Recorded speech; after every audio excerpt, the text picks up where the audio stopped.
சுவாமியே சரணமையப்பா. ஹரிகர சுதனே சரணமையப்பா. அச்சங்கோவில் அரசே சரணமையப்பா. அன்னதான பிரபுவே சரணமையப்பா. அழுதமலை ஏற்றமே சரணமையப்பா. அழுதமலை இரக்கமே சரணமையப்பா.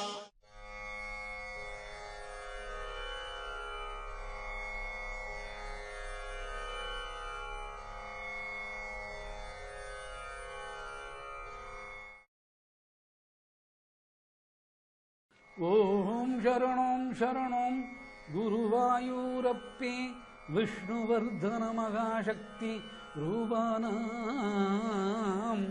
குருவாயூரப்பே விஷ்ணு பவித்ர பக்தி ஸ்வரூபன மூர்த்தே சாஸ்தாம் சரணோம் சரணோம் சபரி சாஸ்தாம் சரணோம் நமோ நம.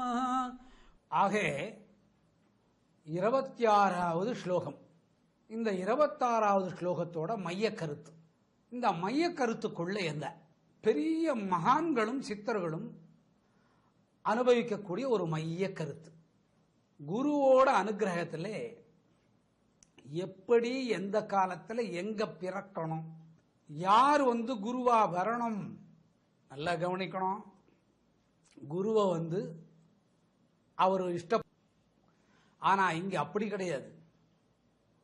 குருவுக்கு மன சந்தோஷமா இருக்கும்படியா சீடன் தன்னோட உருவத்துக்கு அந்த மாதிரி மாற்றிண்டு குரு சேவைக்கு தகுந்த மாதிரி வர்றது.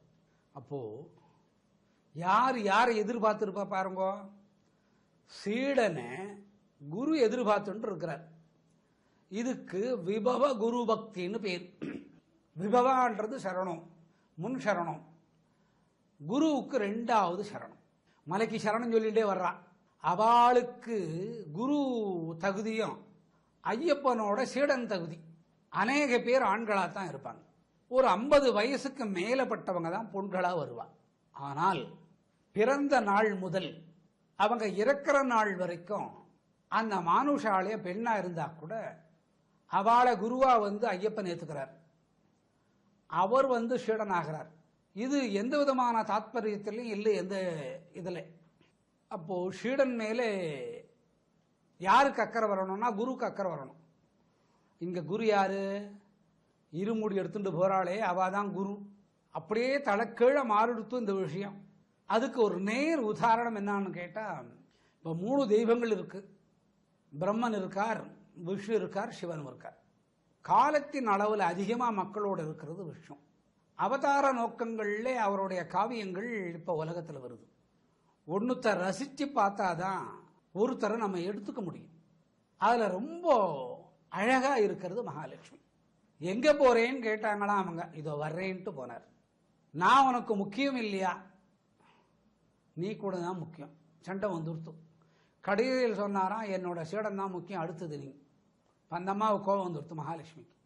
கர்ப்பத்தில் இருந்து கர்ப்பகாலம் முடிஞ்சு வாழ்ந்த காலம் முடிஞ்சு பிராணன் ஜென்னுட்டோ அந்த பிராணன் நேரா வந்தது மகாலட்சுமியை தொழுது. நான் உங்க வீட்டுக்காரோட பணிய போறேன். அப்பதான் மகாலட்சுமிக்கு தெரிஞ்சது இவர் ஏன் ஓடினாரு, எதனால இவர் ஓடினாரு, இப்படி ஒரு பிள்ளை தவமாய் இருந்து பெத்தது யாரு. சொன்னானா அந்த அம்மா, என்ன காட்டிலையும் உன்னோட சீடான் மேலதான் முக்கியமா நீ கவனத்தை சாத்தணும். இருக்கிற வரைக்கும் அந்த பிராணன் குரு சேவை பண்ணினான்னு நினைச்சா. அந்த பிராணன் உடலை விட்டு வந்ததுக்கு அப்புறம் அந்த அம்மாவை சுற்றிட்டு கேக்குது, ஐயாவோட நான் சேர்த்துக்கிறேன். அந்த அம்மா அழறா மகாலட்சுமி. இதுக்கு விபவ குரு பக்தின்னு பேரு. அதே விபவ குரு பக்தியில இன்னொன்னு இருக்கு.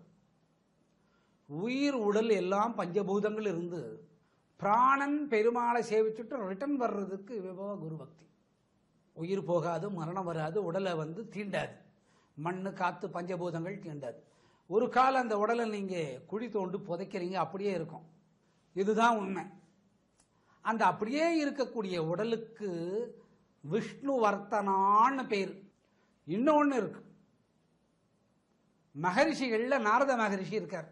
நாரத மகரிஷி எல்லா லோகத்துக்கும் போகலாம், இறங்கியும் வரலாம், மேலேயும் போகலாம், அவர் இஷ்டப்பட்ட உருவத்தை மாற்றிக்கலாம். பிரேம பகவான் மேலே பண்ணுறது. ஏன் பிரேம் பகவான் மேலே பண்ணுறாருன்னா, வாங்கின தீட்சா மந்திரம் நாராயணா. அவர் பூமிக்கு வரும்போது லட்சுமி நாராயணான்னு சொல்லுவார். அம்புட்டு பெரிய விஷயத்தை நம்ம செய்ய முடியாது. இந்த சரணம் சரணம் சொன்னால் விபவ குரு பக்தியில் சேரு. இந்த விபவ குரு பக்தியில் பிறக்கக்கூடிய சீடனுக்கோசரம் தேவர்கள் பூஜை பண்ணுறான். இப்போ இயற்கையில் ஒருத்தர் மேலே பாசம் வரும் நமக்கு. அவளுக்கும் நமக்கும் சம்பந்தமே இருக்காது. நம்ம பொண்ணு இருக்காது, இல்லை நம்ம மாட்டு பொண்ணு இருக்காது, இல்லை நம்ம தம்பி இருக்காது. அவ வேற ஜாதி, இவா வேற ஜாதி இருப்பா. அந்த பஞ்ச பிராணனை அவர் மேலே வச்சிருப்பாங்க. மகளே நீ இல்லாபானா நான் இருக்க மாட்டேன், அருமை மகளே. இதுக்கு விபவ குரு பக்தி. இந்த ஆண் சொல்றதை விட ஒரு பொன் குழந்தையா இருந்து, ஒரு பொன் குழந்தையா இருக்கிறார், ஒரு ஆண் மேலே தோப்பனார் மாதிரி ஒரு பாசத்தை கொடுக்கிறது, அண்ணன் மாதிரி ஒரு பாசத்தை கொடுக்கிறது. இதுக்கு விபவ குரு பக்தின்னு பேர்.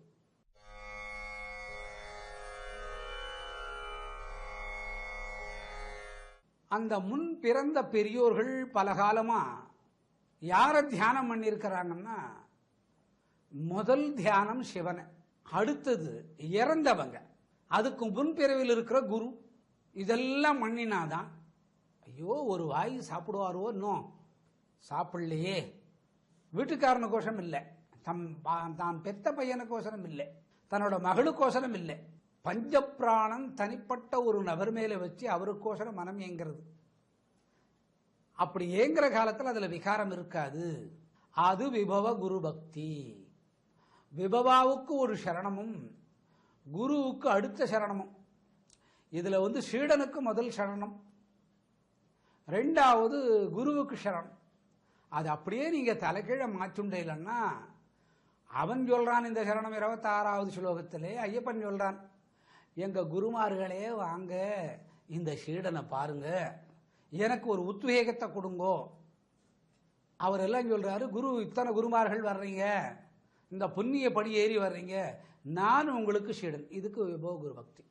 அந்த பொன் குழந்தை நினைக்கிறா, ஒரே ஒரு வேளை சாப்பாடு. இதுல வயது முன்னுக்கு பின்ன இருக்கும்.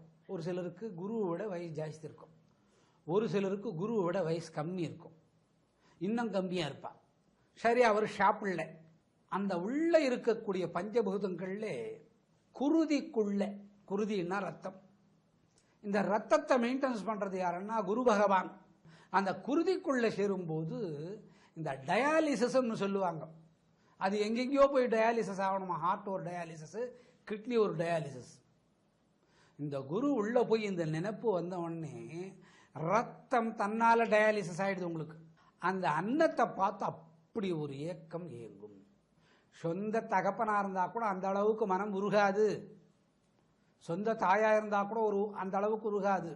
இதுல பெண்ணுக்கு பெண்ணு வரக்கூடிய விபவ பக்தி அவ்வளோ விசேஷமா உலக பிரசித்தி ஆகாது. ஆணுக்கு பெண்ணும் பெண்ணுக்கு ஆணுக்கு வரக்கூடிய விபவகுரு பக்தி தான் உலக பிரசித்தி ஆகும். அந்த ரத்தத்துக்குள்ள அவர் சேர்ந்து கிளீன் பண்ண உடனே இந்த ரத்தம் அழுதுதான். யாருக்கோசரம்? ஐயோ ஒரே ஒரு வாய் சாப்பிடாத போயிட்டாரு. அதை நினைக்கிறவருக்கு எப்படி இருக்கும் பாருங்க.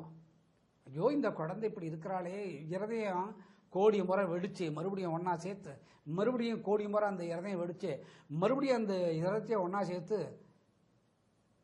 1000 முறை இருதயம் வெடிச்சு ஒன்னா சேர்த்தா எப்படி இருக்குமோ, என்ன ஆனந்தம் பிறக்குமோ, இந்த ஆனந்தத்தை தொலைவா இருந்து அனுபவிக்கிறதுக்கு பேரு விபவ குரு பக்தி. இந்த விபவ குரு பக்தியில தான் கேரளா மண் கோடாரி வழியா வெளிவந்தது. இப்போ அந்த கேரளாவுக்கு ஒரு நல்ல விஷயத்தை உண்டு பண்ணணும். ஒரு குழந்தை இன்னொரு குழந்தையோட விளையாடினா தான் சந்தோஷப்படும். குழந்தைங்க விளையாட்டுன்னு அதுக்கு இந்த விஷ்ணு வர்த்தனா பக்தியில் இருந்து விஷ்ணு தியானத்தில் இருந்தாராம். அதுக்கு முன்னே இந்த விஷ்ணு வர்த்தனான விஷ்ணுவை சந்திக்கணும்னு இன்னும் ஒருத்தரும் தியானத்தில் இருந்தார். அவருக்கு பேர் தான் ஐயப்பன். ஒரு நீர் போறது, அந்த நீர்ல குளிக்கணும்னு ஆசை. எப்படி குளிச்சா நல்லா இருக்கும், ஆடை இல்லாம குளிச்சா நல்லா இருக்கும். யோசனை பண்ணார். இப்ப நம்ம என்ன பண்றது? குருவை கூப்பிட்டார், இங்க வா அப்படின்னு விட்டோம். என் திரேகத்துக்குள்ள போய் 4 வேதங்களோட சாரத்தை கொண்டா மாதிரி இந்த ரத்தத்தை மாத்து. ரத்தத்தை மாறிட்டார். ரத்தம் மாறின உடனே இவருக்கு ஒரு தெம்பு வந்தது. ஆனா அதே உயரமா தான் இருக்கிறார். எப்படி குளிக்கணும்னு ஆசை, அந்த ஓடுற நதியில குளிக்கணும்னு ஆசை. என்ன பண்றதுன்னு தெரியல. எல்லாரையும் கூப்பிட்டு பார்த்தா ஒன்றும் ஆகலை. இன்னொரு பக்கம் குருவோட தியான மகிமையை கண்டுபிடிச்சி இன்னொருத்தர் அந்த தியானத்தில் இருக்கிறார். ஓஹோ, விஷ்ணு வர்த்தனா அப்படிங்கிற ஒரு தெய்வம், அதாவது விஷ்ணு இந்த மாதிரி நினைக்கிறார். அப்படியா சங்கதி? ஒரு தந்தி டெலிகிராஃப் அமிச்சார். உடனே அந்த தந்தி எடுத்து படிச்சு பார்த்தார் குரு பகவான். ஓ, இது மகாசீடன், இவன் எந்த குருவை தயார் பண்ணணும்னு அவன் தயாரிச்சுட்டு இருக்கான். அவர் என்ன சொல்றார், அப்படியே இந்த போனுங்களை ஒட்டு கேட்டா மாதிரி குரு மகாவிஷ்ணு உடல்ல இருந்து ஒட்டு கேட்டார். அதுக்கு ஒட்டு கேட்கறது முதல்ல தப்பு, இது பர்சனல் விஷயம். ஒட்டு பதில் அமைச்சார், இந்த பையனை சின்னவன் ஆக்கிடு, விஷ்ணுவை சின்னதாக்கிட்டார். அவர் பார்த்தாரு. மறுபடியும் ஒரு டெலகிராஃப் அடிச்சார். டெலகிராஃப் அடிச்சு, எவ்வளோ அசிங்கமா இருக்கிறான் சுவாமி, இம்புட்டு அசிங்கமா ஒரு சுவாமி இருக்கலாமா? ஆகியனாலே முதல்ல என்ன பண்ற, 2 அடி குழந்தையா மாத்துனார். பாலகிருஷ்ணன் ஆயிட்டார். இப்ப குழந்தை, ஆம்பளை குழந்தை பொம்பளை குழந்தை ஆடை இல்லாம இருந்து வந்தாதான் பார்க்கறதுக்கு சந்தோஷமா இருக்கும். உடனே அந்த டெலிகிராஃப்ல ஒன்று அடிச்சார், அந்த பையனை காலுக்கு மேல கால் போட்டு படுக்க சொல்லு, இப்படி ஒரு அண்ணாக்கு அவரை கட்டு. இதெல்லாம் அனுபவிச்சதான் தெரியும். கண் இமைக்க மை வைக்கிறாங்களாம். கொண்டையை நல்லா வாரி அழுத்தமா மேல் நோக்கி கட்டி, அந்த முடியோட கொத்து கட்டின முடிக்கு நடுவுல அப்படி நிக்கணும். குரு கேட்டார், இது என்னப்பா இது விஷயமே ஒண்ணுமே தெரியல, இன்னும் ஆனந்தமா இருக்கு, வேற என்ன பண்ணணும்னு கேட்டாராம். ஒரு மயிலிறகு ஒண்ணு வெயி, ஆண் உருவம் மறைக்கிற மாதிரி ஒரு தங்கத்தை எடுத்துன்னு அண்ணா கையில வச்சு கட்டிட்டார். வந்தது கோபம், ஏறாத அப்படின்னார். எடுத்துட்டார். கால் மேல கால் எதுக்கு போட சொன்னாங்க? இப்போ விஷ்ணுக்கு ஒரு விஷயமும் தெரியல, நம்ம மகாவிஷ்ணுவா, விஷ்ணு வர்த்தனா இல்லை இப்போ குழந்தையா, குளிக்கணும்னு நினச்சா பாவம். இப்போ எங்க குளிக்கிறதுன்னு ஒரு பிரச்சனை. வாயு பகவானை கூப்பிட்டாரு. தண்ணி வெத வெதன்னு இருக்கணும், சூடா இருக்கக்கூடாது, ஒன்றும் இருக்கக்கூடாது, அமைதியா இருக்கணும், அந்த மாதிரி ஓடுனார். என்ன தீர்த்தம் ஓடுறதுன்னு கேட்டார். எல்லா நதியோட தீர்த்தம் ஓடணும். முக்கியமாக இதில் சரஸ்வதி இருக்கணும். காத்து இதமாத்தான் வீசணும், மேலே இருக்கக்கூடாது. இந்த கால் மேல கால் போட்டிருந்தாரு பாருங்க பகவான் விஷ்ணுவர்தன் கண்ணன், அந்த காலை எடுக்க அவருக்கு மனசு வரல. எப்படி குளிக்கிறது? குருவை தாங்கி பிடிக்கிறது யாருன்னா சீடன்னா. உடனே அந்த ஐயப்பன் பார்த்தார். பிரம்மத்தை கூப்பிட்டு, என் உடலுக்குள்ள வாங்க, உன்னோட நாடி நரம்பெல்லாம் என்னோட உடல்ல ஓடணும், நான் ஆளிலையா ஆகணும். ஏன் ஆளிலையா ஆகணும்? கால் மேல கால் போட்டே எடுக்க மரம் வராதவன் எப்படி குளிப்பான்? ஆளிலையா மாறிட்டார். விஷ்ணுவர்தனா மேல படுனார். ஆஹா, இப்படி இல்லவா சேடன் இருக்கணும்?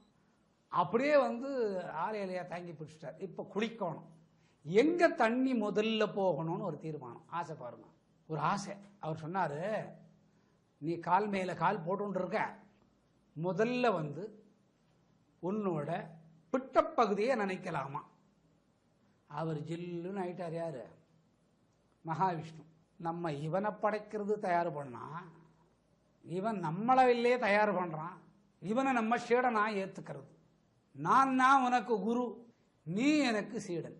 பகவானே சொல்லு சீடனேன்னார்.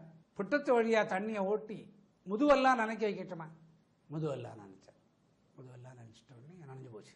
சீடனான விஷ்ணுவர்த்தனுக்கு ஆனந்தம் பொறுக்கல. இவர் இந்த அழகை பார்த்து ரசிக்கிறார். யாரு? ஐயப்பன். அந்த அழகை ரசிக்கிறதுக்கு விபவ குரு பக்தி. விபவ குரு பக்தி. விபவா ஒரு சரணத்துல விபவா, அடுத்த சரணத்துல அது குரு.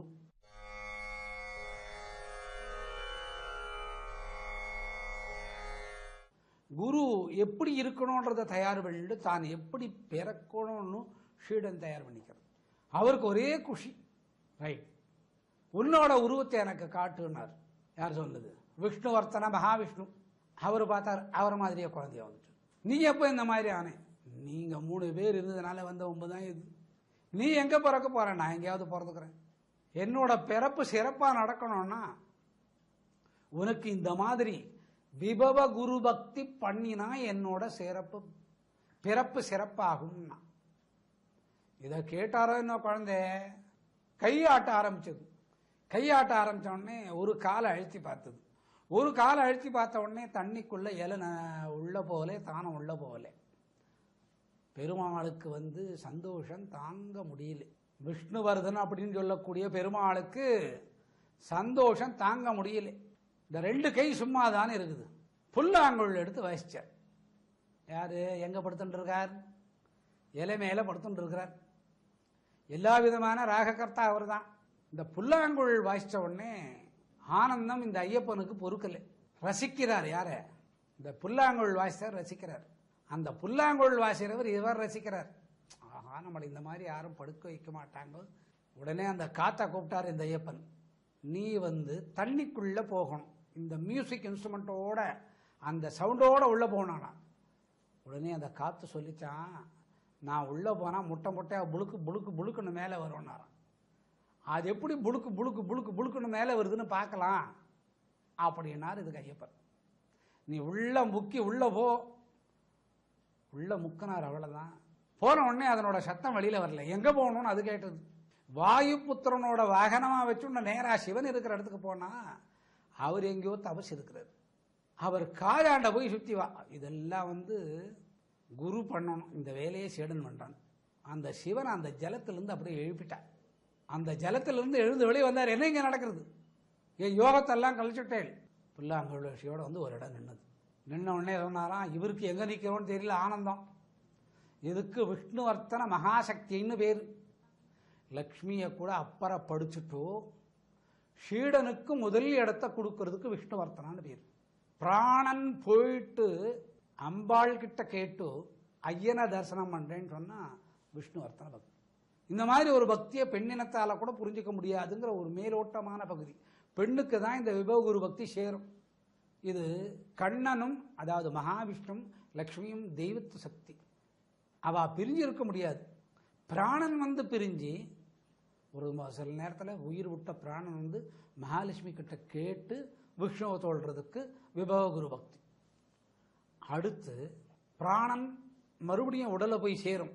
மகாலட்சுமியை கேட்டுட்டோ மகாவிஷ்ணு சுத்தி வர்றதுக்கு பேரு அந்த விபவகுரு பக்தி.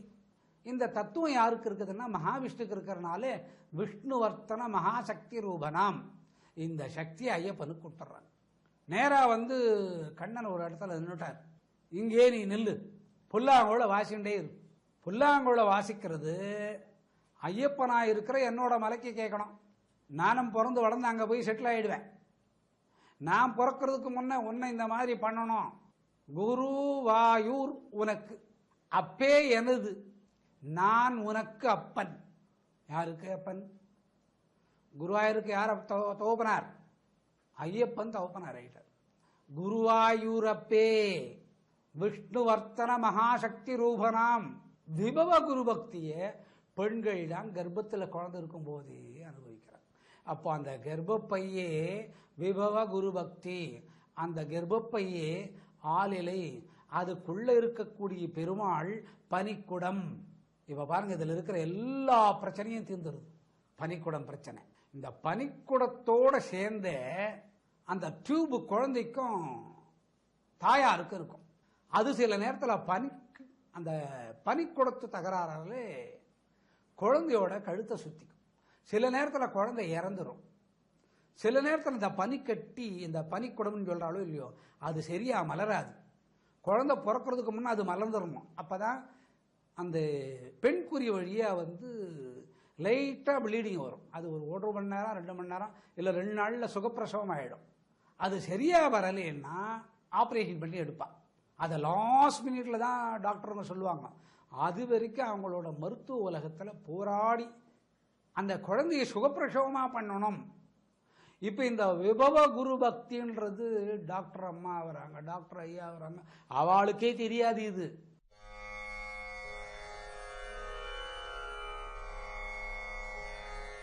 இப்ப இந்த மாதிரி பிரச்சனையினாலே மூச்சு திணறது பாருங்க. அதெல்லாம் இல்லாத குழந்தை சாதாரணமாக டெலிவரி ஆகுது. இது விபவ குரு பக்தி. அவங்க திருமேனியில் எங்கே இருக்குதுன்னா தொப்புளுக்கு மேலே கிட்டத்தட்ட இடது 4 அங்குலம் வலது. இந்த விபவ குரு பக்தி அப்படின்ற இந்த சரணத்தை சொல்லும்போது மூக்கு வழியாக எல்லாம் வெளியில் வந்துடும். அந்த குழந்தை பிறந்தது நமக்கு சாதாரணமாக தெரியும். ஆனால் இது எந்த பக்தியில் பிறந்திருக்குது? விபவ குரு பக்தி. குருவை சீடனாக்கி சீடன் குருவாகிறது. பெருமாளை குழந்தையாக்கி அப்பன்னா சீடன். தாய் ஆசானாகி அந்த குழந்தைய தொட்டியில் ஆட்டுறது. இது விபவ குரு பக்தி. அந்த அம்மா பாடுற பாட்டை தூங்காம கேட்கறது தான் குழந்தை. விஷ்ணு பவித்திர பக்தி சுரூபன மூர்த்தம். நம்ம சொல்லக்கூடிய தாலாட்ட சரணோம் சரணோம்னு சொல்றோமே, இதுக்கு விபவ குரு பக்தின்னு பேரு. நமக்கு என்ன குரு பக்தி சொல்றோம்னு தெரியாது. இப்படியெல்லாம் இருக்குதாங்கிறது தெரியாது. இந்த ஐயப்ப பக்தர்கள்லாம் தாய் ஆயிடுறாங்க. தாய் குருவாகவும் குருவான ஐயப்பன் குழந்தையாகவும் ஆயிடுறார் சீடன். இப்போ இதை தாலாட்டு பாடுவாங்க. இந்த தாலாட்டு எதுக்கு பாடுறாங்க? அவர் கேட்குறாராம். எதுக்கு தாலாட்டு பாடுறாங்க? அவர் தூங்கணும்னு பாட்டு பாடுறாங்க. மகாலட்சுமியை தவிர்த்து இந்த பௌத்திர பக்தி யாருமே பண்ணல. இந்த பௌத்திர பக்தி எப்படி பண்றதுன்னா, பிறக்கிற குழந்தை ஆசானம் அந்த குரு தெய்வமாக வரக்கூடிய குரு தெய்வத்தை சீடனாக்கி இந்த தாலாட்டை கேட்டாதான் தெரியும். தெய்வம் இருக்குது இல்லை, அது அப்புறம் கதை. உயிர் உடல் துறக்கிற மனுஷனுக்கு இவ்வளவு பாசம் வருது. கண்ணன் மேலேயும் ஐயப்பன் மேலேயும் எவ்வளவு பக்தி வராதா? கண்ணன் மேல ஐயப்பன் மேல எவ்வளவு பக்தி வரும். இது எங்க இருக்குதுன்னா 18 மலைகள் இருக்கிற இடத்துல இருக்குது. இந்த சரணத்துக்குள்ள எல்லாமே அடங்கிடுது பாருங்க. எத்தனை மகாத்மியதில். இது விபவ குரு பக்தின்னு பேர். எத்தனை நோய் போகுது பாருங்க. பிரெயின்ல போன ஜென்மத்தினால வந்த நோய்கள் சிலது வரும். பிரெயின்ல ரத்த ஓட்டம் சீரா இருக்காது. இந்த யோகா எல்லாம் பண்ணுவான் சிலர். பதாஞ்சலி சூத்திரத்தை சொன்ன பிரணயாம யோகத்தை பண்ணுவான். சாமியே சரணம் ஐயப்பான்னு சொன்னா எந்த யோகமும் பண்ண வேண்டாம். அது பண்ணிட்டே வரைச்ச ரேசகம் கும்பகம் அப்படின்னு ஒன்று வரும். காத்த உள்ள நிறுத்துறது. அதை நிறுத்தும் போது சில பிரெயின்ல இந்த குழாய்கள் விரியும். அது அப்படியே இருந்து கொஞ்ச நேரம் பொறுத்து சுருங்கணும். பிராக்டிஸ் சரியில்லாதனாலே உடனே சுருங்கி அந்த சுருங்கின குழா சதையாகி மூளையோட சேர்ந்துடும். அப்போ அந்த இடத்தோட ரத்த அலபாயும். அதை கரெக்டாக வர்றதுக்கு 4 வருஷம் 5 வருஷம் 10 வருஷம் 12 வருஷம் ஆகும். அந்த குழா மறுபடியும் அது வழியாகவே ரத்தம் போகிறது. விபவ குரு பக்தி இருந்தால் சாகர வரைக்கும் மூச்சு காற்றில் வரக்கூடிய நோய்கள் வராது. இந்த சைனீஸோ பாகிஸ்தானிஸோ ஒன்று மூக்கில் வரும், அந்த நோய் வராது. ரோமக்கால்களில் நாற்றம் இருக்கிற நோய், பல்லு இருக்கக்கூடிய நோய், இதெல்லாம் கிளீன். மொத்தத்தில் மனசு எதை பற்றியே நாடாது. யார் மேலேயே கவனம் இருக்கான்? அந்த ஐயப்பன் மேலேயே கவனம் இருக்கிறதுக்கு விபவ குரு பக்தி இருக்கு. இது எல்லாருக்கும் வாழ்க்கையில் இருக்கு, நம்ம அனுபவிக்கிறது இல்லை. இந்த இருக்கிறத அனுபவிக்கிறதுக்கு தான் இந்த 26வது ஸ்லோகம் விபவ குரு பக்திக்குள்ள அடங்குது. இப்போ 27க்கு நம்ம போறோம்.